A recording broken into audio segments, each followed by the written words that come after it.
ان الحمد للہ نحمده ونستعینه ونستغفره ونعوذ باللہ من شرور انفسنا ومن سیئات اعمالنا من يهده اللہ فلا مضل له ومن يضلل فلا هادی له واشهد ان لا الہ الا اللہ وحدہ لا شریک له واشهد ان محمدا عبدہ ورسولہ اما بعد فإن خیر الحدیث کتاب اللہ وخیر الہدی ہدی محمد صلی اللہ علیہ وآلہ وسلم وشر الامور محدثاتها وکل محدثۃ بدعہ وکل بدعۃ ضلالہ وکل ضلالۃ فی النار۔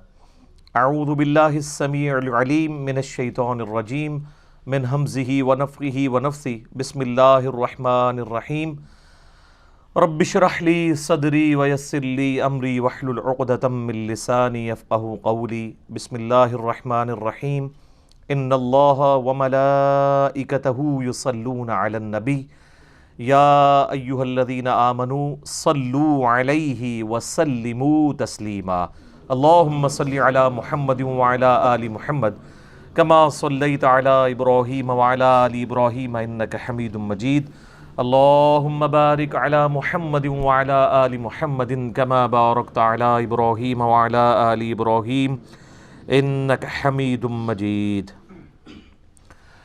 اللہم ربنا آتنا فی الدنیا حسنۃ وفی الآخرۃ حسنۃ وقنا عذاب النار۔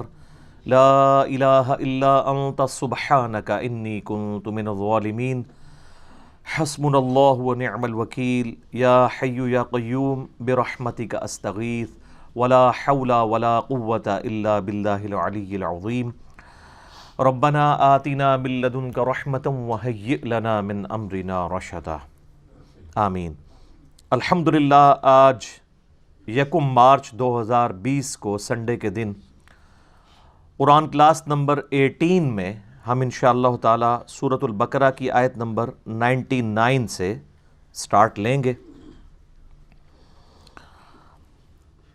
98 نمبر آیت اس پہ کنکلوڈ ہوئی تھی کہ علماء یہود نبی صلی اللہ علیہ وآلہ وسلم سے بغض اس لیے رکھتے تھے کہ آپ علیہ السلام بنو اسماعیل میں تشریف لے کے آئے، اور ان کی خواہش تھی کہ پیغمبر آخر الزماں صلی اللہ علیہ وآلہ وسلم کو بنو اسرائیل کے اندر ہونا چاہیے۔ اسی وجہ سے وہ حسد بھی کرتے تھے، بغض بھی رکھتے تھے، حتیٰ کہ ان کا بغض اس عروج پہ پہنچا کہ انہوں نے حضرت جبرائیل علیہ السلام سے بھی دشمنی کر لی کہ یہ جبرائیل نے جو ہے نا وہ اللہ تعالیٰ کی اس معاملے میں خیانت کی ہے، یہ پیغمبر تو بنو اسرائیل کے اندر آنا چاہیے تھا، نعوذ باللہ۔ تو اللہ تعالیٰ نے اس پہ ورڈکٹ دی تھی کہ جو کوئی بھی اللہ کا دشمن ہو، جبریل کا دشمن ہو، میکائیل کا ہو دشمن، تو اللہ تعالیٰ ایسے لوگوں کا دشمن ہے، چاہے وہ کسی ایک رسول کا بھی دشمن ہو۔ اس کے اوپر آیت نمبر 98 مکمل ہوئی تھی۔ اب اس سے آگے چلتے ہیں۔ اعوذ باللہ من الشیطان الرجیم، بسم اللہ الرحمن الرحیم۔ وَلَقَدْ أَنزَلْنَا إِلَيْكَ آيَاتٍ بَيِّنَاتٍ، اور بے شک ہم نے اے محبوب صلی اللہ علیہ وآلہ وسلم آپ کی طرف نازل کی ہیں روشن آیات۔ وَمَا يَكْفُرُ بِهَا إِلَّا الْفَاسِقُونَ، اور اس کا کفر تو نہیں کرے گا مگر وہی شخص جو فاسقوں میں سے ہوگا۔ صرف فاسقین ہی ہیں جو اللہ کی آیات کا کفر کریں گے اور ان کو ماننے سے انکار کریں گے۔ أَوَكُلَّمَا عَاهَدُوا عَهْدًا نَبَذَهُ فَرِيقٌ مِّنْهُمْ، جب کبھی بھی انہوں نے وعدہ کیا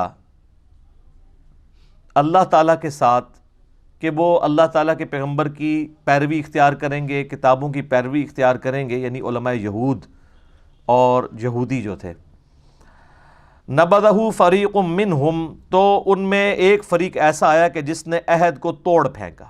بل اکثرهم لا یؤمنون، بلکہ ان کی اکثریت سرے سے ایمان لانے کا جو حق ہے وہ ایمان نہیں لاتے۔ وہی جو اس وقت ہماری امت کا بھی حال ہے کہ اللہ اور اس کے رسول کو مان رہے ہیں، اللہ اور اس کے رسول کی نہیں مان رہے، عز و جل و صلی اللہ علیہ وآلہ وسلم۔ وَلَمَّا جَاءَهُمْ رَسُولٌ مِّنْ عِنْدِ اللَّهِ مُصَدِّقٌ لِمَا مَعَهُمْ، اور جب آیا ان کے پاس رسول، کوئی بھی رسول، چاہے یہ آخری نبی آئے ہیں یا ان سے پہلے عیسیٰ علیہ السلام، اور عیسیٰ علیہ السلام سے پہلے حضرت سلیمان علیہ السلام، ان کے ساتھ بھی انہوں نے یہی کیا۔ جب کبھی بھی کوئی رسول ان کے پاس آیا اس حال میں کہ مصدق لما معہم، کہ وہ تصدیق کرنے والا ہوتا تھا جو ان کے پاس کتاب یعنی تورات موجود ہوتی تھی، نبذ فریق من الذین اوتوا الکتاب، تو اہل کتاب میں سے ایک ایسی جماعت ضرور ہوتی تھی کہ جو اس عہد کو پیٹھ کے پیچھے پھیر دیتی تھی۔ کتاب اللہ وراء ظہورہم، وہ اللہ کی کتاب کو اپنی پشتوں کے پیچھے کر دیتے تھے، کأنہم لا یعلمون، اور اتنے بھولے بن جاتے تھے جیسا کہ وہ جانتے ہی کچھ نہیں ہے، حالانکہ ان کو سب کچھ یہ بات پتہ تھی۔ یعنی یہ پوری گفتگو اسی کانٹیکسٹ میں ہو رہی ہے کہ یہ جان بوجھ کے ایسے مکرے بنے ہوئے ہیں، ان کو پتہ ہے، حتیٰ کہ سورۃ الانعام میں آئے گا کہ یہ اس پیغمبر کو ایسے پہچانتے ہیں جیسے اپنے بیٹوں کو پہچانتے ہیں، لیکن صرف بغض کی وجہ سے، اناد کی وجہ سے، اپنی چودراہٹ کے ختم ہونے کے ڈر کی وجہ سے انہوں نے نبی علیہ السلام کی نبوت کا انکار کر دیا۔ اور ظاہر ہے کہ اس میں چودراہٹ، سرداری سٹیک پہ لگی ہوئی تھی علماء یہود کی، عوام کی نہیں۔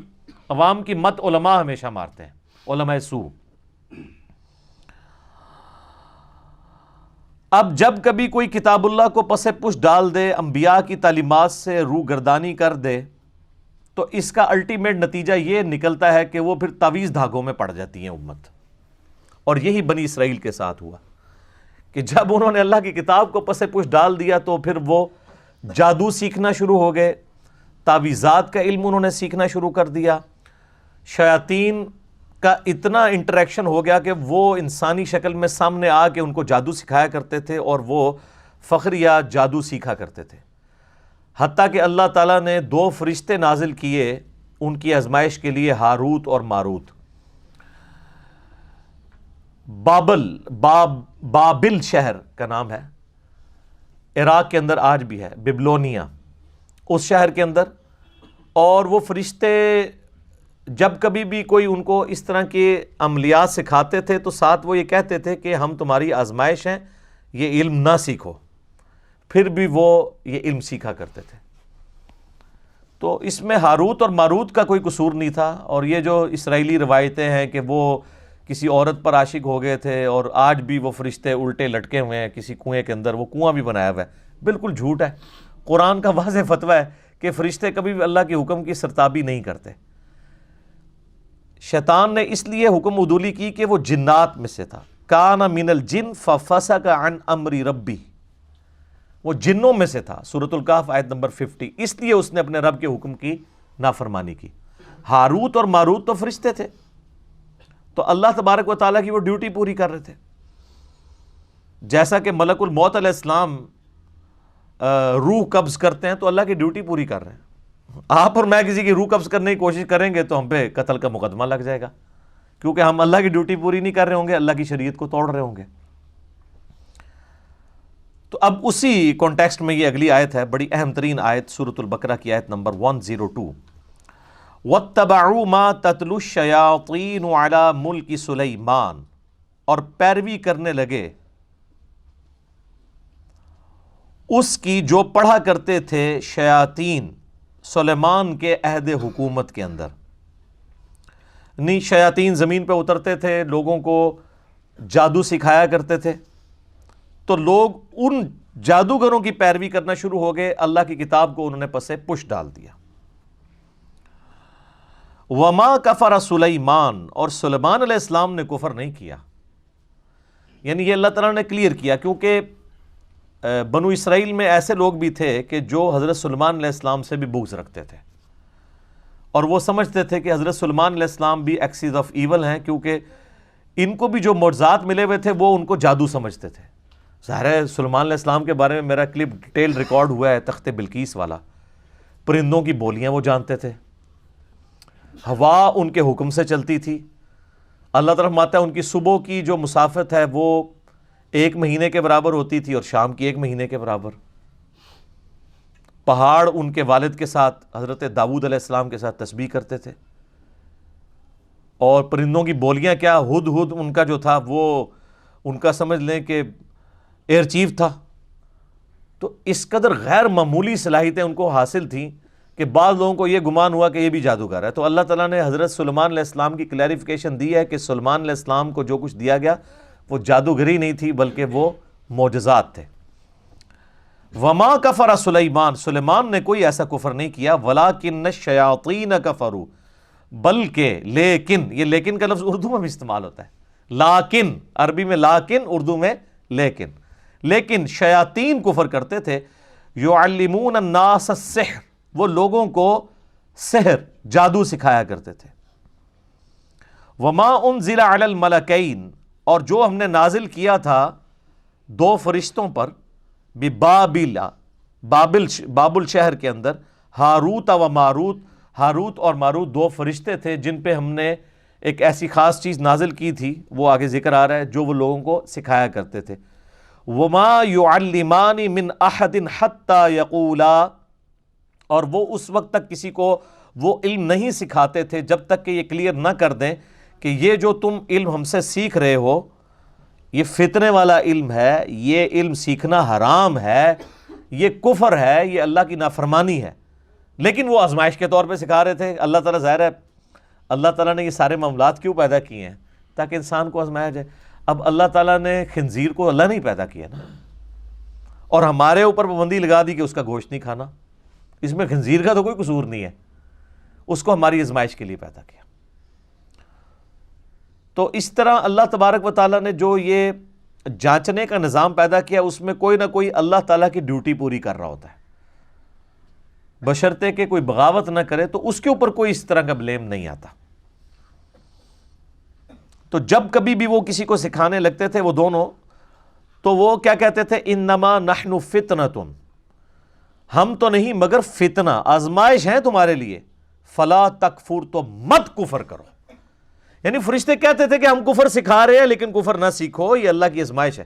یار اس سے ننگی بات کوئی کی جا سکتی ہے کہ فرشتے انسانی شکل میں آئیں اور کہ ہمیں اللہ نے تمہاری آزمائش کے لیے بھیجا ہے کہ دیکھتے ہیں کہ کون اس آزمائش میں پڑتا ہے، کوئی کون نہیں پڑتا، اس کے باوجود لوگ گمراہ ہو جائیں. تو یہ کوئی اتنی معیوب بات تو نہیں ہے، ہماری امت بھی ایسے کر رہی ہے. نبی علیہ السلام کی مبارک زندگی کے اندر سارے کوئی آپ کے جانثار تو نہیں تھے، آپ کے جانی دشمن بھی تھے. آپ علیہ السلام پہ قاتلانہ حملے بھی ہوئے، آپ علیہ السلام کو تکلیف بھی دی گئی، آپ کے گھر والوں کے اوپر تہمتیں لگائی گئیں، حتیٰ کہ آپ کو زہر بھی دیا گیا. تو یہ ساری تکلیفوں سے نبی علیہ السلام کو گزرنا پڑا. تو فرشتے تو پھر بھی فرشتے تھے، پیغمبر جو ان کی جنس سے ہوتے تھے، ان کی سپیشیز سے ہوتے تھے، ان کو بھی لوگ نہیں قبول کرتے تھے. فَيَتَعَلَّمُونَ مِنْهُمَا مَا يُفَرِّقُونَ بِهِ بَيْنَ الْمَرْءِ وَزَوْجِهِ، اور وہ کیا سکھاتے تھے؟ وہ دونوں سکھایا کرتے تھے ایسا منتر، ایسا جادو، ایسا کوئی تعویذ گنڈا سکھاتے تھے جس کے ذریعے میاں بیوی کے درمیان علیحدگی کروا دیں. یعنی وہ جو فرشتے تھے وہ کیا کرتے تھے؟ اللہ تعالیٰ کی طرف سے آزمائش تھے، اور ایسی آزمائش تھے کہ وہ ایسا منتر سکھاتے تھے جس کے ذریعے کوئی شخص میاں بیوی کے درمیان جدائی کروا سکتا ہے. تو سیکس تو ہمیشہ پوٹنٹ جذبہ رہا ہے. اس زمانے میں بھی اگر کسی کو کسی کی بیوی پسند آتی تھی تو وہ ایسے کوئی تعویذ دھاگے کے ذریعے وہ جو سیکھتے تھے میاں بیوی میں علیحدگی کروا کے تو خود پھر شادی کر لیتے تھے.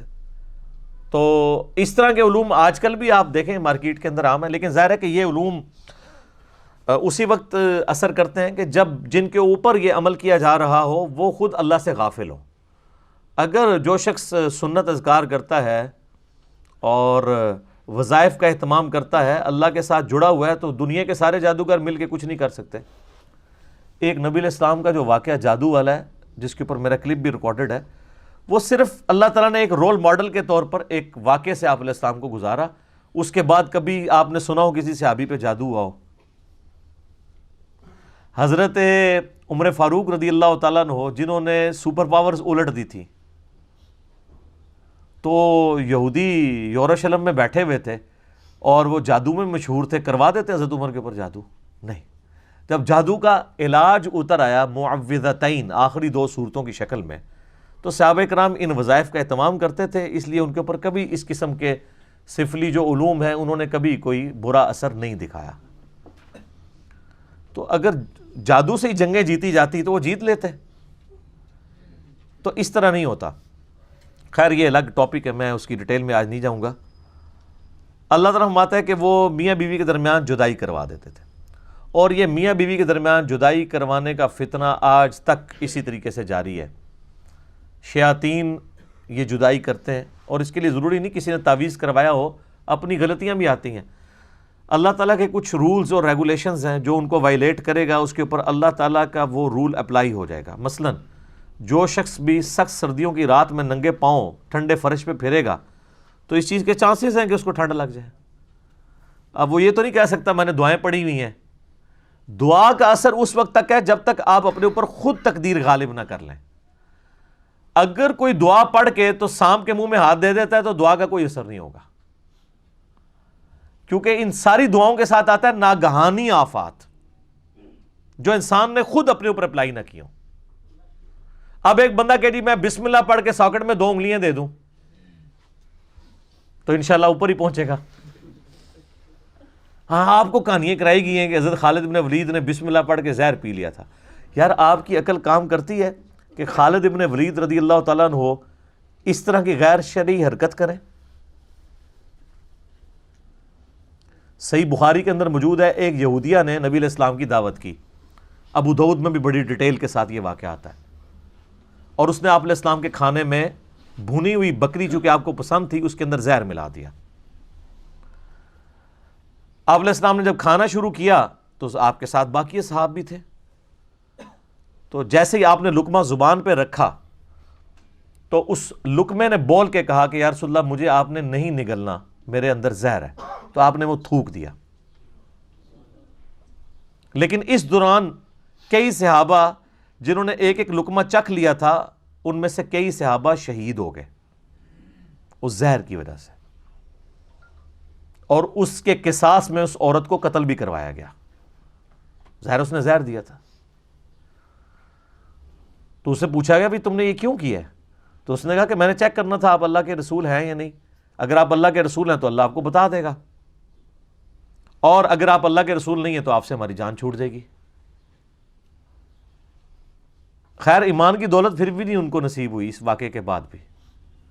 جس طرح ہم یہاں لوگوں کو ان کے بزرگوں کی بابوں کی کفری عبارتیں بھی دکھا دیتے ہیں نا، پہلے تو بڑے وثوق سے کہہ رہے ہوتے ہیں کہ جی بالکل غلط ہے، جب دیکھ لیتے ہیں آپ کہتے ہیں آپ بتاؤ، پھر آنکھیں بند کر لیتے ہیں۔ تو یہ مینٹالٹی شروع سے۔ تو اب مجھے بتائیں صحابہ کرام جو ساتھ نبی علیہ السلام کی موجودگی میں بغیر بسم اللہ کے وہ کھانا کھا رہے تھے وہاں پہ، تو کیوں شہید ہو گئے؟ زہر کا اثر ہو جاتا ہے، جس کی موت لکھی ہوئی ہے وہ اس طریقے سے آ جانی، موت نہیں ٹل سکتی۔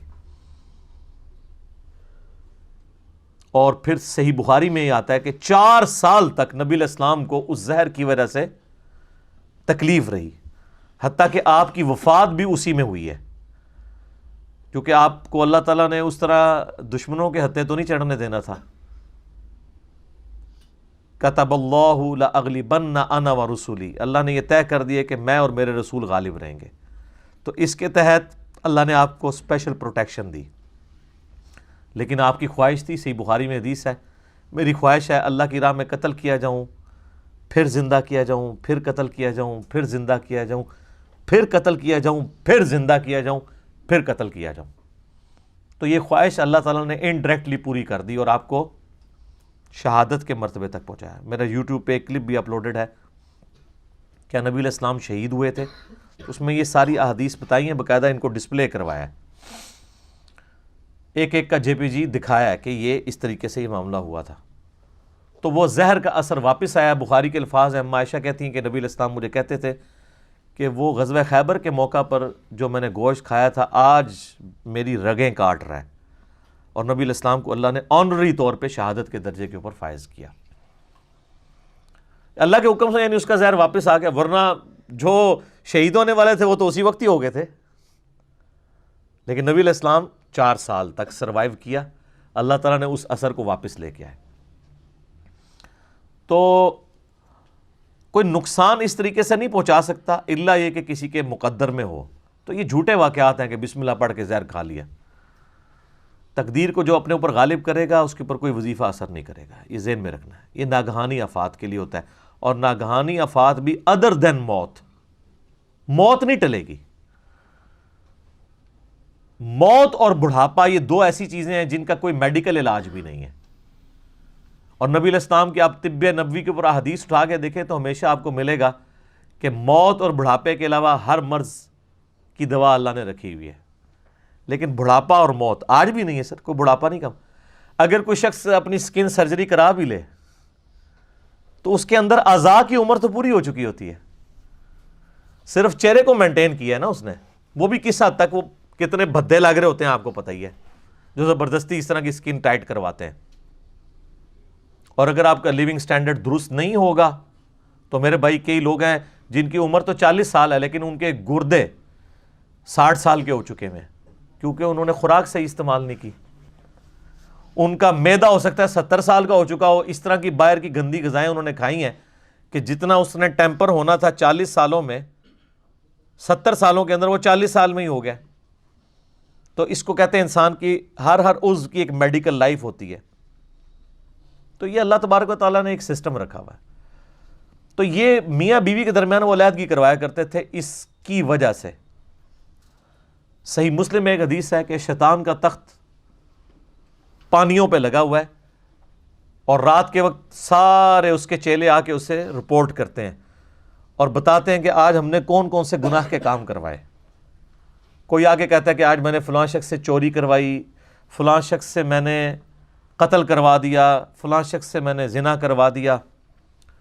تو شیطان خاص امپریس نہیں ہوتا. ایک چیلا آ کے کہتا ہے آج میں نے میاں بیوی کے درمیان جدائی کروا دی ہے. تو شیطان کہتا ہے اصل کام تو نے کیا ہے, اور اس کو گلے لگا کے ملتا ہے. کیونکہ تمدن کی جڑ کٹ جاتی ہے جب میاں بیوی کا ریلیشن شپ ڈسٹرب ہوتا ہے. پورا معاشرہ اس کے اوپر کھڑا ہے. اس لیے اسلام میں سب سے زیادہ زور اسی کے اوپر ہے کہ آخری درجے تک نبھانے کی کوشش کی جائے. میرا ایک کلپ کچھ عرصہ پہلے اپلوڈ ہوا تھا یوٹیوب کے اوپر, مظلوم بیوی کے نام سے, کہ ہمارے سب کانٹیننٹ کے معاشرے کے اندر کس طرح عورتوں کے اوپر ظلم ہوتے ہیں اور خاوند جو ہے ان کو کس طرح اپنا غلام سمجھ کے رکھتے ہیں. آج مجھے اس ڈیٹیل میں جانے کی ضرورت نہیں ہے. اب آپ دیکھ لیں کہ وہ جو مسلم شریف کی حدیث تھی کہ شیطان خوش ہوتا ہے میاں بیوی سے علیحدگی کے معاملے میں, تو قرآن نے بھی اس حدیث کو انڈورس کر دیا ہے کہ واقعی شیاطین کا جو اول مصداق ہے وہ یہی ہے کہ میاں بیوی کے درمیان جدائی کر دی ہے. بولے اعوذ باللہ تعالی. تو اللہ تعالیٰ فرماتا ہے وَمَا هُمْ بِضَارِّينَ بِهِ مِنْ أَحَدٍ إِلَّا بِإِذْنِ اللَّهِ. وہ ضرر نہیں پہنچا سکتے تھے اس جادو اور منتر کے ذریعے مگر جب اللہ چاہے. اللہ نہیں چاہے گا تو نہیں اثر ہوگا, سیدھی سی بات ہے.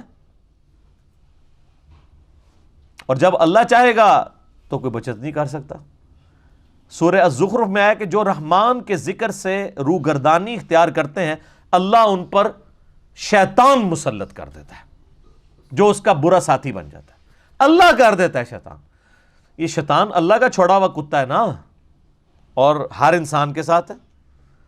بخاری مسلم میں حدیث موجود ہے, نبی علیہ السلام فرمایا کہ ہر انسان کے ساتھ ایک فرشتہ اور ایک جن اٹیچڈ ہے. مسلم شریف میں ذرا ڈیٹیل آتی ہے اس کی. تو ایک صحابی نے جرت کر کے پوچھا یا رسول اللہ آپ کے ساتھ بھی؟ فرمایا ہاں میرے ساتھ بھی اٹیچ ہے, لیکن اللہ تعالیٰ نے مجھے اس پہ طاقت دی. میرے ساتھ جو شیطان اٹیچ ہے وہ مجھے نیکی کی طرف ہی بلاتا ہے. باقی سب کا جو شیطان ہے برائی کی طرف, میرے ساتھ جو شیطان اٹیچ ہے وہ مطیع ہو گیا ہے, اس نے اسلام قبول کر لیا. تو نبی علیہ السلام کے سوا کوئی شخص یہ نہیں کہہ سکتا کہ گارنٹی ہے میں جو کچھ کہہ رہا ہوں وہ حق کہہ رہا ہوں, چاہے وہ کوئی صحابی ہو چاہے کوئی بزرگ ہو. کوئی شخص یہ کلیم نہیں کر سکتا. ما ضل صاحبکم وما غوا. صرف نبی علیہ السلام کے لیے گارنٹی ہے, تمہارے نبی نہ کبھی بہکے ہیں نہ کبھی بے راہ چلے ہیں. تو اللہ تعالیٰ ہمارا کہ وہ اللہ کے اذن کے بغیر نہیں ایسا کر سکتے تھے. وَيَتَعَلَّمُونَ مَا يَضُرُّهُمْ وَلَا يَنْفَعُهُمْ.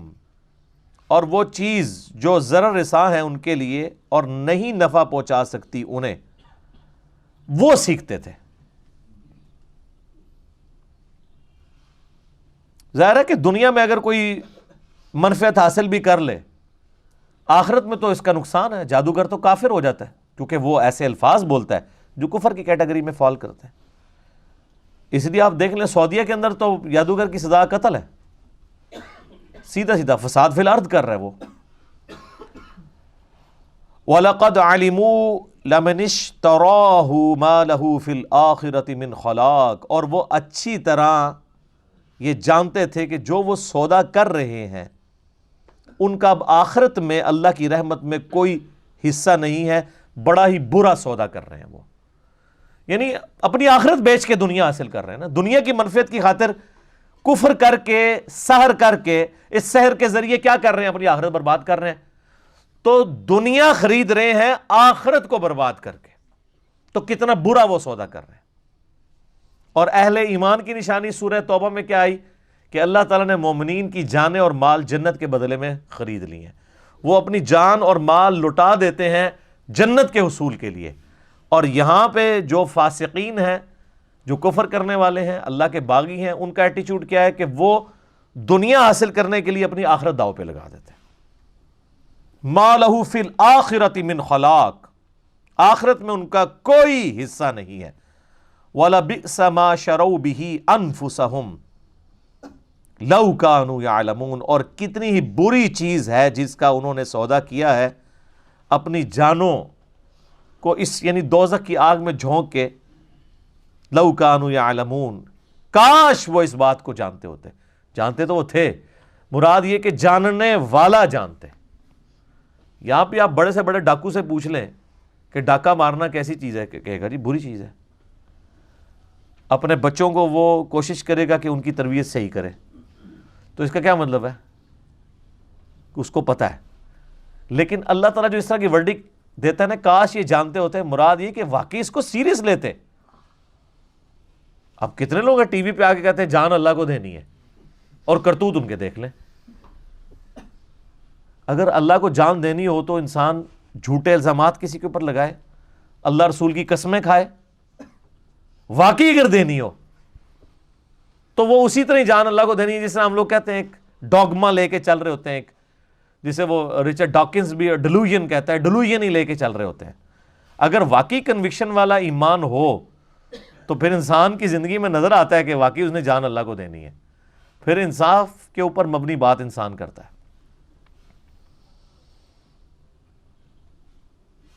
وَلَوْ أَنَّهُمْ آمَنُوا وَاتَّقَوْا، اور اگر وہ ایمان لے آتے جیسا کہ ایمان لانے کا حق ہے اور تقوی کی روش اختیار کرتے، لَمَثُوبَةٌ مِّنْ عِنْدِ اللَّهِ، تو اللہ کے حضور اپنا ثواب پکا کر لیتے۔ کون سا ثواب؟ خیر، عند اللہ خیر، اللہ کے حضور اپنا اچھا اجر پکا کر لیتے۔ لَوْ كَانُوا يَعْلَمُونَ، کاش وہ یہ جانتے ہوتے۔ یار اس طرح کون سمجھائے گا کسی کو؟ کیا درد اور سوز و گداز ہے ان جملوں میں، بار بار یہ بات ریپیٹ ہو رہی ہے، لَوْ كَانُوا يَعْلَمُونَ، کاش وہ جانتے ہوتے۔ اب میرے بھائیو ایک خاص آیت آ رہی ہے جس کے اوپر میں کئی دفعہ مختلف لیکچرز کے اندر بول چکا ہوں۔ یہودیوں کی ایک خاص روش تھی کہ وہ الفاظ کو بگاڑا کرتے تھے، یہ ان کی مینٹیلٹی تھی۔ بنو اسرائیل کے پیغمبر جن کو وہ مانتے بھی تھے ان کے ساتھ بھی انہوں نے یہ کیا۔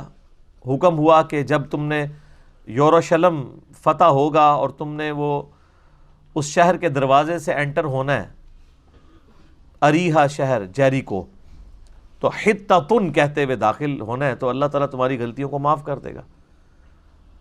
انہوں نے حنطۃ کہنا شروع کر دیا کہ ہمیں گندم چاہیے۔ اب یہی یہودی تھے جو اس وقت وقتی طور پہ صحابہ کرام کے روب کی وجہ سے دب کے اسلام قبول کر لیا، اندر سے وہ کافر ہی تھے۔ نبی علیہ السلام کی مجالس میں بیٹھتے تھے اور پھپتیاں بھی کستے تھے، اور آپ صلی اللہ علیہ وآلہ وسلم کی گفتگو کا مذاق بھی اڑاتے تھے، ٹولیوں کی شکل میں بیٹھ جاتے تھے نا۔ اب سینکڑوں بندے بیٹھے ہوئے ہیں اور اس میں چھوٹی چھوٹی ٹولیاں ہیں، تو آپس میں وہ ساتھ جگتے بھی مارتے رہتے تھے۔ نبی علیہ السلام کی بات ہو رہی ہوتی تھی نا تو وہ جگت مارتے تھے۔ اور جب کوئی اہل ایمان میں سے سن لیتا تھا ایسی بات اور وہ کہتے تھے یہ کیا کر رہے ہو، تو وہ کہتے تھے اپنے کانوں کا علاج کرواؤ، ہم نے یہ تو نہیں، ہم نے تو یہ کہا ہے، اور زبانوں کو ایسے موڑتے تھے کہ واقعی وہ اس کو بینیفٹ آف ڈاؤٹ دیا جا سکتا تھا. اور یہ مطلب یہ ایٹیچیوڈ ابھی تک یعنی آپ دیکھیں کہ جاری ہے. ہمارے یہ موجودہ پرائم منسٹر صاحب جب یہ کنٹینر پہ تھے تو وہ بار بار کہتے تھے امپائر کی انگلی، امپائر کی انگلی، تو وہ اس انگلی کی کوئی تعبیر کوئی کچھ کرتا تھا. جب ان سے پوچھا انہوں نے کہا جی میں نے تو اس سے مراد اللہ لیا ہے. تو یعنی اب اپنے آپ کو بچانے کی خاطر انسان اللہ اور رسول کو بھی ڈالنا شروع کر دے. ان کو پتہ ہے انہوں نے کیا کیا اور پوری قوم کو پتہ ہے کہ اس وقت کیا کر رہے تھے، لیکن کم از کم اس سوال کو ویل لیفٹ کر دیتے. اللہ کو بیچ میں کیوں ڈالا کہ میں اس سے مراد اللہ لے رہا تھا؟ اللہ پہ جھوٹ باندھا، ان کو تو پتا تھا کہ وہ نہیں لے رہے تھے. تو یہ ایٹیچیوڈ ہمیشہ انسانیت کے اندر رہا ہے کہ وہ اپنی سیلف رسپیکٹ اور ایگو کی خاطر اپنی غلط باتوں کی تعویل بھی کر لیتا ہے. تو مسلمانوں کے بھی یہی حال ہے. اگر یہ یہودیوں کی آپ آیتیں پڑھ رہے ہیں تو یہ کام مسلمان بھی کر رہے ہیں. قرآن میں آیا کہو سمعنا و اطعنا، ہم نے سنا اور اطاعت اختیار کی. تو اب پا جو ہے وہ ذرا موٹی کر کے بولی جاتی ہے عربی میں، تو وہ پھر جگت مارتے تھے نا. جب آیت نازل ہوئی ہے تو کہتے تھے سمعنا و عصینا، ہم نے سنا اور نافرمانی کی.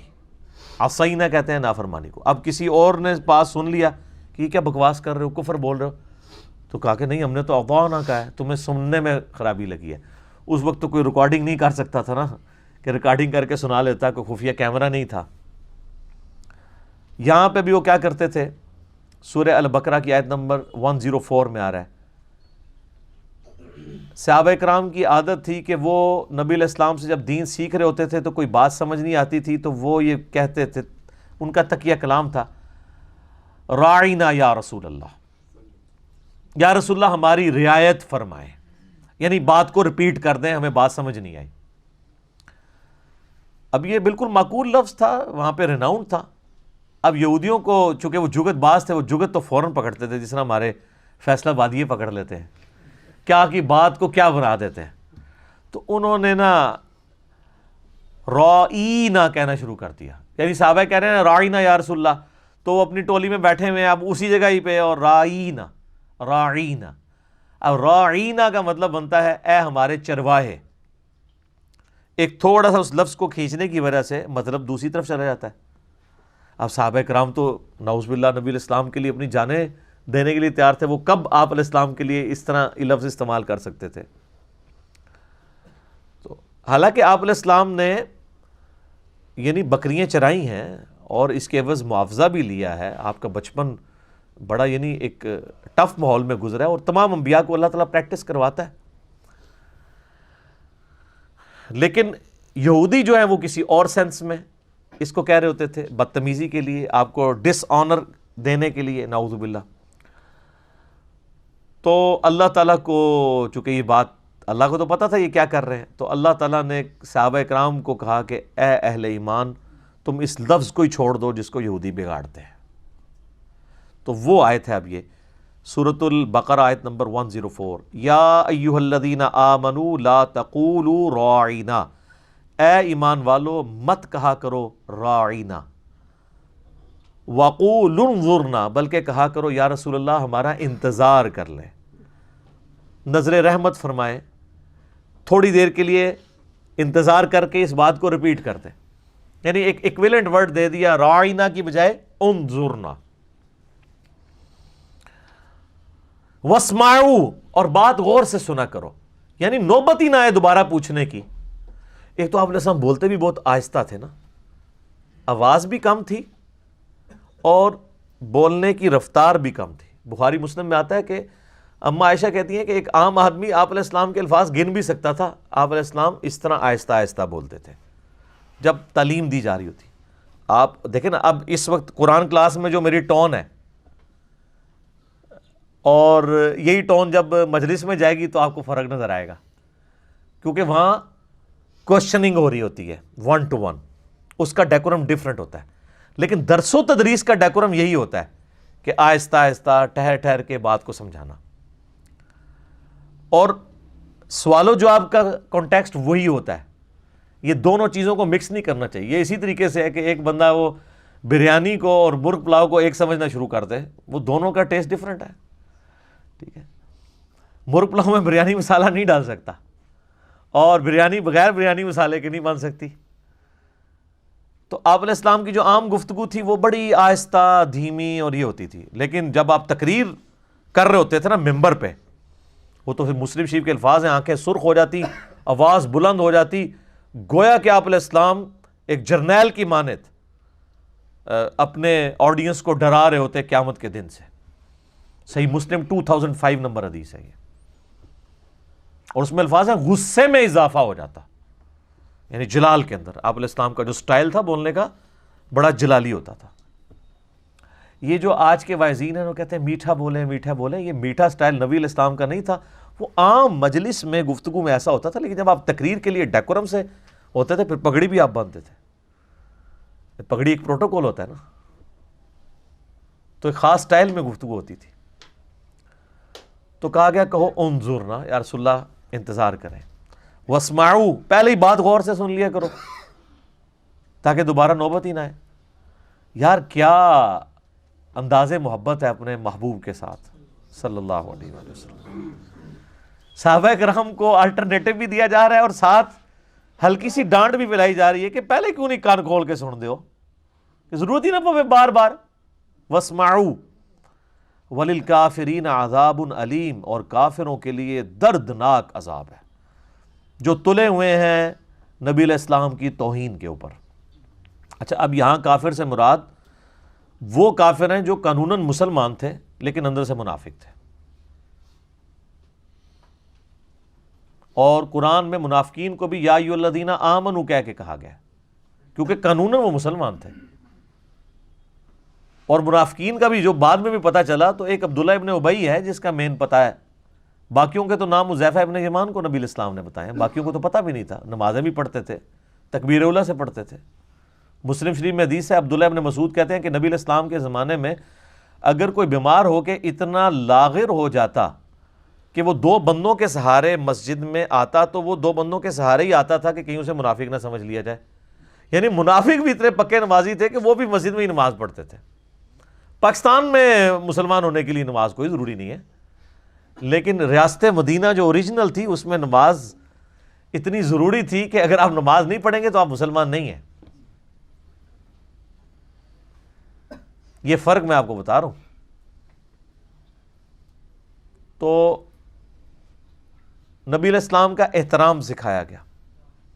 سورۃ الحجرات تو اس کا کلائمیکس ہے نا, یا ایھا الذین آمنوا لا ترفعوا اصواتکم فوق صوت النبی, اے اہل ایمان اپنی آواز کو بلند نہ کرنا رسول اللہ کی آواز سے, ورنہ تمہارے اور آپس میں ان کے ساتھ ایسے گفتگو نہ کرنا جس طرح آپس میں ایک دوسرے کے ساتھ کرتے ہو, ورنہ تمہارے اعمال اکارت کر دیے جائیں گے اور تمہیں خبر بھی نہیں ہوگی. یعنی اتنا بڑا یہ جرم ہے کہ توبہ کی توفیق بھی نہیں ملے گی, پتہ ہی نہیں چلے گا. اب اعمال اکارت ہو جائیں اور پتہ بھی نہ چلے کسی کو تو اس نے توبہ کہاں سے کرنی ہے. اور صحیح بخاری میں یہ آیت نازل ہوئی تھی حضرت ابوبکر و عمر کے بارے میں, عام بندوں کے بارے میں نہیں. ابن ابی ملیکہ تابعی کہتے ہیں قریب ہے کہ مخلوق کے دو بہترین لوگ ابو بکر اور عمر برباد ہو جاتے جب رسول اللہ کے حضور جھگڑا کرتے ہوئے آپس میں ان کی آوازیں بلند ہو گئیں اور اس پہ یہ آیات نازل ہوئیں. اور اس کا کانٹیکسٹ پھر وہ عبداللہ ابن زبیر سے بیان کرتے ہیں صحیح بخاری کے اندر ہی, کہ بنو تمیم کا وفد آیا تو جب وہ جانے لگے تو نبی علیہ السلام نے مشورہ کیا کہ آپ کی مبارک عادت تھی جب بھی کوئی قبیلہ اسلام قبول کرتا تھا تو ان میں سے کسی کو ان کا امیر مقرر کرتے تھے تاکہ بعد میں کمیونیکیشن کے لیے آسانی ہو. تو حضرت ابوبکر رضی اللہ تعالیٰ نے مشورہ دیا کہ فلاں شخص امارت کے لیے موضوع ہے. حضرت عمر نے کہا یہ نہیں, یہ بہتر ہے. تو حضرت ابوبکر کو غصہ آ گیا, انہوں نے کہا کہ عمر تم ہر معاملے میں مجھ سے اختلاف کرتے ہو. اب نبی علیہ السلام تو بیچ میں کہیں ہے نہیں تھے, یہ آپس میں ڈسکشن کر رہے تھے اور اس میں تلخ کلامی ہوئی, آواز بلند ہو گئی.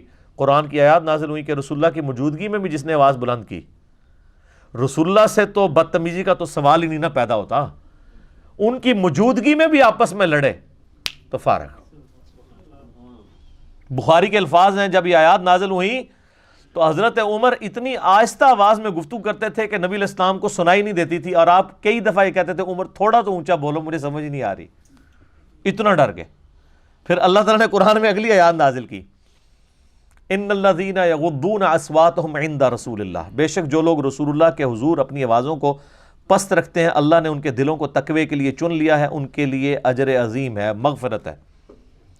اور یہ آیت آج بھی روزہ شریف کے باہر جالیوں کے اوپر لکھی ہوئی ہے، کیونکہ نبی علیہ السلام اپنی وفات کے بعد بھی اسی طریقے سے قابل احترام ہے جس طرح اپنی مبارک زندگی میں۔ آج بھی اگر کوئی قبر رسول کے پاس اپنی آواز کو بلند کرے گا، چاہے وہ صلاۃ و سلام پڑھنے کے لیے کرے، اس کے اعمال حقارت ہے۔ اس لیے آپ دیکھیں وہاں پہ انہوں نے شرطے کھڑے کیے ہوتے ہیں نا، ایک تو زیادہ وہ جھمگٹا نہیں لگانے دیتے، کیونکہ ابو داؤد میں حدیث ہے میری قبر پہ میلہ نہ لگانا، تم دنیا کے کسی بھی حصے میں درود پڑھو گے مجھ تک پہنچ جائے گا، قبر رسول پہ حاضری دیں اور نکل جائیں۔ یہ پاکستانی جا کے کھڑے ہو جاتے ہیں، پھر وہ سلام پڑھنا شروع کر دیتے ہیں، پیچھے وہ لائن پھنس جاتی ہے اور وہ سمجھتے ہیں کوئی نیکی کا کام کر رہے ہیں، حالانکہ نبی علیہ السلام نے تو اس سے منع کیا ہے۔ سلام عرض کریں، السلام علیکہ یا رسول اللہ، صحابہ کرام سے ثابت ہے، الموطا امام مالک کے اندر، مصنف ابن ابی شیبہ میں، فضل الصلاۃ علی النبی کے اندر، کہ وہ قبر رسول پہ حاضر ہو کے سلام عرض کرتے تھے، اور سیدنا ابو بکر عمر کے آگے بھی السلام علیکہ یا ابا بکر، السلام علیکہ یا عمر، اور پھر آگے چلے جاتے تھے۔ یہ جو مطلب اس طرح، اور وہاں پہ بھی آپ دیکھیں گے جو شرطے انہوں نے کھڑے کیے ہوتے ہیں تو وہ باقاعدہ اشاروں کے ساتھ بات کر رہے ہوتے ہیں، آپ کبھی نہیں دیکھیں گے کہ وہ اونچی آواز میں بول جائیں، وہاں پہ لوگوں کو منع بھی کریں گے نا، ایسے ایسے کر کے کریں گے۔ ان کو باقاعدہ اس کو ٹرینڈ کیا جاتا ہے کہ آپ نے اپنی آواز کو اس طریقے سے بلند نہیں کرنا وہاں پہ۔ اور ہمارے لوگ کیا کہتے ہیں جی، او جی جالیاں نو کانڈ کر کے کھلوتے ہوندے نے۔ یار یہ آپ کو کس نے چیز بتا دی ہے؟ اللہ کے بندو، اگر آپ اس کو فزیکلی گستاخی بھی سمجھتے ہیں تو نبی علیہ السلام کی قبر مبارک تو ان جالیوں سے کم از کم 5 مختلف ہرڈلز کے پیچھے قبر مبارک ہے۔ یہ جو لوگ قبر مبارک کے لیے جاتے بھی ہیں نا زیارت کے لیے، وہ قبر تک کوئی بھی نہیں پہنچتا۔ قبر تو حضرت عمر بن عبدالعزیز کے دور کے اندر اس کو سکیور کر دیا گیا۔ وہ ایک ڈیٹیل یعنی ہے، وہ حجرہ عائشہ کی دیوار گر گئی تھی، صحیح بخاری کے اندر آتا ہے۔ یہ نور الدین زنگی والا واقعہ تو کہانی بنایا ہوا ہے انہوں نے۔ تو ایک انگلی کے برابر موٹائی کی کوئی چیز ہو تو وہ سترا ہوتا ہے۔ اگر آپ سترا اپنے سامنے رکھ لیں 1 فٹ 1.5 فٹ اونچا اور 1 انگلی جتنا موٹا، تو آپ تو نمازی کے آگے سے بھی گزر سکتے ہیں، کیونکہ نمازی کے آگے سے گزرنا وہ شمار نہیں ہوتا سترے کے پرلی طرف سے گزریں۔ تو جو قبر مبارک کی طرف اگر پیٹ کر کے کھڑے بھی ہیں تو جالیوں کا سترا ہے، یلو جالیوں کا سترا ہے، اس کے پیچھے گرین جالیوں کا سترا ہے، اس کے پیچھے کئی سترے ہیں۔ تو نبی علیہ السلام کو کمر کہاں سے ہو رہی ہے؟ ورنہ تو اب ہم جہاں پہ بھی بیٹھیں گے تو پاکستان میں تو جب امام مسجد سلام پھیر کے پبلک کی طرف منہ کرتا ہے، تو پاکستان میں تو مدینہ شریف اور مکہ شریف آلموسٹ ایک جتنے اینگل کے اوپر ہے، تھوڑا سا ہی فرق ہے، کیونکہ اتنے دور جب آئیں گے تو آپ وہ چند ڈگریوں کا فرق ہے۔ تو سارے یہ جو عاشقان رسول ہے یہ بھی کمر کر کے روضہ شریف کی طرف بیٹھے ہوتے ہیں، تو یہاں سے نہیں کمر ہو رہی، کہتے ہیں دور ہے۔ دور نزدیک والا کیا معاملہ ہے، کمر تو ہو رہی ہے اگر آپ کی ڈاکٹرین مان لی جائے۔ تو وہاں سے بھی سترا تو ہے۔ تو یہ چیزیں نوٹ کر رہے ہوتے ہیں جی، کنڈ کیتی ہے جی انہوں نے۔ تو تہاڈی بزرگیاں نو چٹنا ہے، جڑے کنڈ کر کے کھلوتے نا ٹاؤ نا انہوں نے اتھے، کتے کے تہاڈے بزرگ نگاہ مارنے والے آون نا، وہ جی امام کعبہ گستاخ ہے، وہ پیچھے نماز نہیں ہوتی۔ تو سر امام کعبہ کو اٹھائے نا، غوث وقت کدھر غائب ہے؟ آئے نا نگاہ مار کے اٹھائے اور خود کھڑا ہو وہاں پہ۔ سب کہانیاں کرائی ہوئی ہیں، ٹھیک ہے۔ تو یہ تو میرا فیوریٹ ٹاپک ہے، میں اور طرف چل پڑوں گا، ٹھیک ہے۔ تو بس ہم اس پہ یہ ریکویسٹ کر سکتے ہیں کہ مرنے سے پہلے اے مسلمان کر لے اس پہ غور، کتابوں کا خدا اور ہے، بابوں کا خدا اور۔ آپ دیکھ لیں ہر چیز کتابوں میں ڈیفرنٹ ملے گی۔ تو اللہ تعالیٰ ماتا ہے کہ رائنا مت کہو، انظر نہ کہو، اور بات غور سے سن لیا کرو، اور کافروں کے لیے دردناک عذاب ہے۔ ما یود الذین کفروا من اہل الکتاب، اہل کتاب میں جو کافر ہیں وہ کبھی بھی نہیں یہ چاہیں گے، ولا المشرکین، اور نہ ہی مشرک، ان ینزل علیکم من خیر، کہ مسلمانوں تم پہ کوئی خیر کی بات نازل ہو، یہ تو حسد کرتے ہیں کہ اللہ کی کتاب تم پہ کیوں نازل ہوئی اور پیغمبر آخر الزماں بنو اسماعیل میں کیوں آ گئے، من ربکم، تمہارے رب کی طرف سے کوئی خیر نازل ہو، اس سے یہ کبھی بھی ان کو پسند نہیں ہے۔ واللہ یختص برحمتہ من یشاء، اور اللہ مخصوص کر لیتا ہے اپنی رحمت کے لیے جسے چاہتا ہے۔ اللہ نے لوگوں سے پوچھ کے تو فیصلہ نہیں کرنا کہ پیغمبر کو کس قبیلے میں بھیجنا ہے، کس سٹیٹس میں بھیجنا ہے، یہ اللہ کا فیصلہ ہے۔ واللہ ذو الفضل العظیم، اور اللہ تعالی بڑے فضل کا مالک ہے۔ اب یہ آیت نمبر جو 106 ہے، یہ بھی بڑی اہم آیت ہے، چونکہ اس آیت کے کانٹیکسٹ میں تعارف قرآن والے اپنے لیکچر کے اندر بڑی ڈیٹیل سے گفتگو کر چکا ہوں، ناسخ و منسوخ، لہٰذا میں آج اس کی تفصیل میں نہیں جاؤں گا۔ جس سے شوق ہے تو وہ دیکھ لے، یہ قرآن کا ایک اہم ترین ٹاپک ہے کہ قرآن میں بھی ناسخ و منسوخ ہے، یعنی اللہ تعالیٰ نے ایسی آیات نازل فرمائیں جو بعد میں منسوخ ہو گئیں، اور اللہ تعالیٰ نے اس کی ریزن بھی بتا دی کہ یہ ہماری سنت ہے، اور میں نے اس کی ٹیکنیکل ریزن بھی بتائی ہیں کہ بعض اوقات ایسے احکامات نازل ہوتے ہیں جو ایک خاص ٹائم پیریڈ کے لیے ہوتے ہیں، بعد میں پھر اللہ تبارک و تعالیٰ ان کو کنٹینیو نہیں کرتا۔ ہماری شریعت اور جو اگلی شریعتیں ہیں ان میں بھی فرق ہے، اور ہماری شریعت کے اندر بھی کئی احکامات گریجولی چینج ہوئے۔ احادیث میں تو بہت زیادہ احکامات ہیں، قرآن میں بھی کچھ آیات ایسی ہیں۔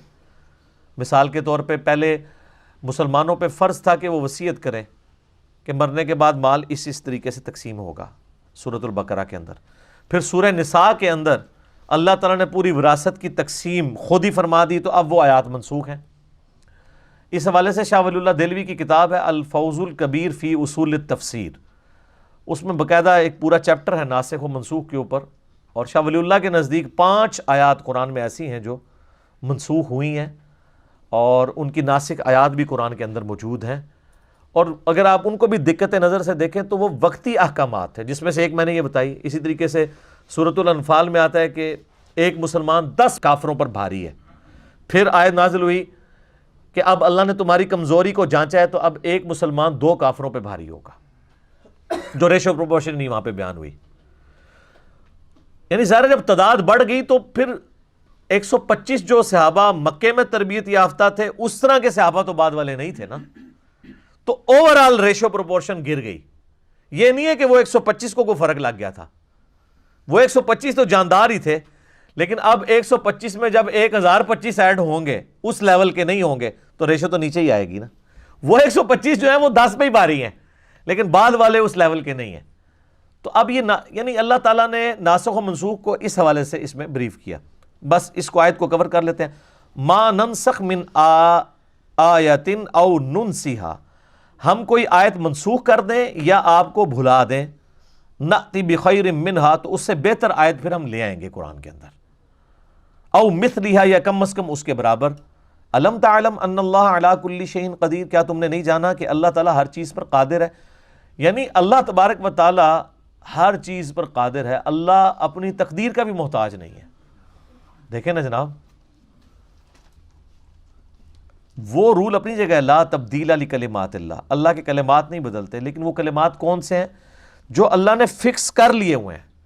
اگر اللہ نے اپنی تقدیر میں یہ چیز لکھی ہے کہ اتنے عرصے کے بعد اس معاملے کو میں اس طرح ٹرانسفر کر دوں گا، تو وہ تقدیر میں کوئی تبدیلی نہیں آئی ہے، بلکہ اس تقدیر کی ایگزیکیوشن بعد میں ہوئی ہے، پہلے پورشن کی ہوئی تھی۔ قرآن تو لوح محفوظ میں پہلے ہی موجود ہے، آپ احادیث اٹھا کے دیکھیں تو میں نے کئی ایک حوالے پیش کیے ہیں سورۃ البقرہ کے بارے میں کہ وہ تو انسانوں کی پیدائش سے پہلے، جنات کی پیدائش سے پہلے اللہ تعالیٰ کے پاس لکھی ہوئی تھی سورۃ البقرہ۔ تو اللہ کا کلام جو ہے وہ اللہ کی صفت ہے، غیر مخلوق ہے۔ بس اس کو اسی کے اوپر کنکلوڈ کرتے ہیں۔ زیادہ ڈیٹیل کے لیے آپ قرآن کلاس جو ہماری تعارف والی تھی اس میں نے اس کے اوپر ڈسکشن کی تھی۔ الم تعلم ان اللہ لہ ملک السماوات والارض، کیا تم نہیں جانتے کہ اللہ تعالیٰ کے لیے ہے بادشاہت آسمانوں کی اور زمین کی، وما لکم من دون اللہ من ولی ولا نصیر، اور اللہ کے سوا تمہارا نہ کوئی پشت پناہ ہے اور نہ کوئی مددگار ہے۔ حقیقی پشت پناہ مددگار اللہ ہے۔ ہاں، اللہ تعالیٰ نے انسان کے لیے کچھ اسباب مقرر کیے ہیں، یعنی ماں باپ انسان کے پشت پناہ ہیں، اس کے بہن بھائی اس کے لیے پشت پناہ ہے اسباب کے طور پر جو اللہ تعالیٰ نے اٹیچ کیے میں، لیکن جو اب مر گیا وہ تو پشت پناہ نہیں نا کسی کا ہو سکتا. ظاہری اسباب تو وہی ہیں جو زندہ لوگ ہیں، آپ ان کو چاہے وہ کافر بھی ہیں آپ ان کو بھی سبب کے طور پہ اختیار کر سکتے ہیں، لیکن جو مر چکا ہے اس کو اب آپ کی دعاؤں کی ضرورت ہے، وہ آپ کے لیے کچھ نہیں کر سکتا. ام تريدون ان تسألوا رسولکم کما سئل موسیٰ من قبل، کیا تم یہ ارادہ رکھتے ہو کہ تم اپنے رسول سے بھی اسی قسم کے سوالات کرو جس طرح کہ اس سے پہلے موسیٰ علیہ السلام کے ماننے والوں نے اپنے رسول کو تنگ کیا تھا؟ وہ سورۃ البقرہ میں آپ واقعہ تو سن چکے ہیں نا کہ ایک گائے ذبح کرنے کا حکم ہوا تو کڈی لمبی کہانی پھر یہودیاں نے کرائی کہ اچھا یہ پوچھ کے بتائیں، یہ پوچھ کے بتائیں. تو مسلمانوں کو یہ ٹرین کیا گیا کہ نبی علیہ السلام کے ساتھ کوئی ایسے سوال والا معاملہ نہیں کرنا جس طرح کا انہوں نے کیا. اب یہ بھی ایک بڑا ڈیٹیل ٹاپک ہے، پچھلے دنوں ہماری اس کے اوپر ویڈیو بھی اپلوڈ ہوئی ہے. کیا علماء سے زیادہ سوال کرنا حرام ہے؟ اس طرح کی آیات کا وہ سہارا لے کے کہتے ہیں جی زیادہ سوال بھی نہیں کرنے چاہیے علماء نے، ٹھیک ہے. تو اور یہ بھی وہ اس لیے کر رہے ہوتے ہیں کہ وہ سوال آپ ان کے مسلک کے خلاف کر رہے ہوتے ہیں، ان کی مرضی کے کریں تو کہیں گے جی اور کریں، جیسے ہی آپ اعتراض کریں گے کہ زیادہ سوال نہیں کرنے چاہیے کیونکہ ان کو جواب نہیں آتے ہوتے. اور وہ کہتے ہیں قرآن میں بھی ہے، تو یہ تو نبیوں کے لیے آیا، اور اس کی حکمت بھی سورۃ المائدہ کے اندر آگے بیان ہوگی کہ جب قرآن نازل ہو رہا ہے اس دوران آپ زیادہ سوال نہ کرو، ورنہ پھر وہی نازل ہوگی، تمہیں سوالوں کے جواب دیے جائیں گے، پھر تمہیں برے لگیں گے. اور وہ صحیح بخاری مسلم میں آتا ہے، لوگ اس لیول پہ بھی اترتے تھے، یا رسول اللہ بتائیں میرا باپ کون ہے. یعنی اگر کسی کے بارے میں مشہور ہے نا کہ وہ آؤٹ آف ویڈ لاک پیدا ہوا ہے، وہ حلال ہی نہیں، نعوذ باللہ، تو وہ اس قسم کے سوالات بھی پوچھتے تھے. پھر اللہ نے کہا کہ اس طرح کے جواب پھر تمہیں دیے تو تمہیں بات بری لگے گی. اگر واقعی کوئی ایسا مسئلہ ہوا تو قرآن کے نزول کے دوران اس طرح کے سوالات مت کرو، ورنہ جب تمہیں یہ جواب دیے جائیں گے تو تمہیں برا لگے گا. تو پیغمبر اس لیے نہیں آتے کہ وہ تمہیں یہ بتانے کے لیے آئے کہ میری اونٹنی گم ہو گئی ہے تو بتاؤ کدھر ہے، یا فلاں جگہ خزانہ دفن ہے بتائیں وہ کس جگہ پہ دفن ہے. پیغمبر اللہ تعالیٰ کی طرف سے ہدایت کے امام بنا کے بھیجے جاتے ہیں، ان کاموں کے لیے نہیں آتے. تو یہ صحابہ کو ٹرین کیا جا رہا ہے کہ تم نے اس طرح کے سوالات نہیں کرنے. باقی وہ کلپ دیکھیں، اس میں میں نے کئی اور باتیں کی ہیں جو آج میں ریپیٹ نہیں کرنا چاہتا. یوٹیوب پہ جا کے لکھیں کیا علماء سے زیادہ سوال کرنا حرام ہے، تو سر تواڈے 14 طبق روشن ہو جان گے، تسی وہ کلپ ویکھو، ٹھیک ہے. وَمَن يَتَبَدَّلِ الْكُفْرَ بِالْإِيمَانِ، اور جو کوئی بدل دے ایمان کو کفر کے ذریعے، یعنی اللہ نے ایمان دیا تھا وہ ایمان بیچ کے اب کفر خرید رہا ہے، فَقَدْ ضَلَّ سَوَاءَ السَّبِيلِ، تو ایسا شخص راہ راست سے بھٹک گیا. وَدَّ كَثِيرٌ مِّنْ أَهْلِ الْكِتَابِ، اور بہت سے اہل کتاب ایسے ہیں، لَوْ يَرُدُّونَكُم مِّن بَعْدِ إِيمَانِكُمْ كُفَّارًا، وہ تلے ہوئے ہیں اس بات پہ کہ تمہیں کافر بنا دیں ایمان لانے کے بعد. ہم تو ڈوبے ہیں صنم، تمہیں بھی لے ڈوبیں گے. خود تو وہ کافر ہوئے ہی ہیں، صرف اوپر سے ایمان قبول کیا ہے، اندر سے کافر ہیں. وہ یہ بھی چاہتے ہیں جس بلی کی دم کٹ جائے نا اس کی خواہش ہوتی ہے ساری بلیوں کی دم کٹ جائے، تو تم بھی ان کے ساتھ برباد ہو جاؤ. وہ چاہتے ہیں حسدم من عند انفسہم، اس حسد کی وجہ سے جو انہوں نے اپنے جی کے اندر چھپایا ہوا ہے ان کے اندر، من بعد ما تبین لہم الحق، بعد اس کے کہ ان کو یہ پتہ بھی چل چکا ہے یہ الحق ہے قرآن. وبالحق انزلناہ وبالحق نزل، نبی علیہ السلام حق ہیں، آپ علیہ السلام سچ ہیں، اس کے باوجود فاعفو، تو آپ معافی کی روش ان کے ساتھ اختیار کریں، وصفحو، اور درگزر کرتے رہیں، حتی یأتی اللہ بامرہ، یہاں تک کہ اللہ کا حکم آ جائے. اللہ کا حکم کیا آ جائے کہ آپ کو اجازت مل جائے قتال کرنے کی، اس وقت تک ویل لیفٹ کریں، کنفرنٹریشن کو اوائڈ کریں. جس طرح کہ ہم آپ کو کہتے ہیں کہ انشاءاللہ ایک وقت آئے گا کہ دنیا جھومے گی. ویسے اللہ کا شکر ہے کہ وہ وقت ہمیں نظر آنا شروع ہو گیا ہے کہ فرقہ واریت کو 3 طلاقیں دے کے لوگ جھومیں گے کہ نہ میں وابی نہ میں بابی، میں ہوں مسلم، علمی کتاب ہے، ٹھیک ہے. کنفرنٹریشن اوائڈ کریں. جن کی جس طرح علماء یہود کی مسندیں سٹیک پہ لگی تھیں، اس وقت ہمارے علماء سو کی مسندیں بھی سٹیک پہ لگی ہوئی ہیں. انہی کے باوجداد تھے نا وہ بڑے، انہوں نے وقت کے پیغمبر کے ساتھ یہ کیا، تو ہم تو پیغمبر کے نمائندے ہیں، تو ہمیں ہی کہاں پہ قبول کریں گے؟ پیغمبروں کو قبول نہیں کیا. حضرت عیسیٰ علیہ السلام کو دیکھ لیں، یہودیوں نے کیا کچھ نہیں ان کے ساتھ کیا. ان اللہ علی کل شیء قدیر، بے شک اللہ تعالیٰ ہر چیز کے اوپر قادر ہے۔ ایک وقت آئے گا کہ مسلمانوں کو غلبہ ملے گا۔ پھر ساتھ لوگوں نے دیکھا ہے نا، 2 ہجری میں غزوہ بدر ہوئی، 3 میں غزوہ احد، 5 میں غزوہ خندق، 6 میں صلح حدیبیہ اور کافروں نے مسلمانوں کو ایز اے پاور تسلیم کر لیا، 7 ہجری میں غزوہ خیبر ہوئی، 8 ہجری میں فتح مکہ، اور 9 ہجری میں غزوہ تبوک۔ رومن امپائر نے بھی مسلمانوں کا روب قبول کر لیا، اور 1.5 لاکھ کی فوج صرف 30,000 صحابہ کے ڈر سے رومن امپائر کا ہیڈ کیسر روم وہ بارڈر سے پیچھے بھاگ گیا۔ اور پھر آپ دیکھ لیں 14 ہجری کے اندر جا کے 14-15 ہجری کے اندر یرموک اور قادسیہ بھی ہو گئی ہے، اور دونوں سپر پاورز، یعنی یہ 16-17 سال کے اندر پوری دنیا تل پٹ ہو گئی ہے۔ لیکن جب یہ آیات نازل ہو رہی ہیں اس وقت تو صرف تسلی ہیں۔ کسی نے سوچا تھا کہ ان آیات کے نزول کے 10-12 سال کے اندر یہ سب کچھ ہو بھی جائے گا۔ هو الذی ارسل رسولہ بالہدی ودین الحق لیظہرہ علی الدین کلہ، وہی اللہ ہے جس نے الہدا قرآن کے ساتھ اپنے نبی کو مبعوث کیا اور دین حق کے ساتھ، تاکہ تمام ادیان پہ اسے غالب کر دے، ولو کرہ المشرکون، چاہے مشرک اس بات کا برا مان جائے۔ ٹھیک ہو گیا جی۔ اللہ تعالیٰ سے دعا ہے جو حق بات میں نے کہی اللہ تعالیٰ ہمارے دلوں میں راسخ فرمائے۔ اگر جذبات میں میرے منہ سے کوئی غلط بات نکل گئی تو اللہ تعالیٰ ہمارے دلوں سے ہی محو کر دے، ہمیں معاف بھی کر دے۔ اللہم صلی علی محمد وعلی آل محمد کما صلیت علی ابراہیم وعلی آل ابراہیم انک حمید مجید۔ اللہم بارک علی محمد وعلی آل محمد کما بارکت علی ابراہیم وعلی آل ابراہیم انک حمید مجید۔ اللہ تعالیٰ سے دعا ہے جو حق بات میں نے کہی ہمیں اس بات پہ خود عمل کر کے دوسرے بھائیوں تک پہنچانے کی توفیق عطا فرمائے۔ سبحانک اللہم وبحمدک، اشہد ان لا الہ الا انت، استغفرک واتوب الیک، وما علینا الا البلاغ المبین۔ جزاکم اللہ خیرا، احسن الجزاء۔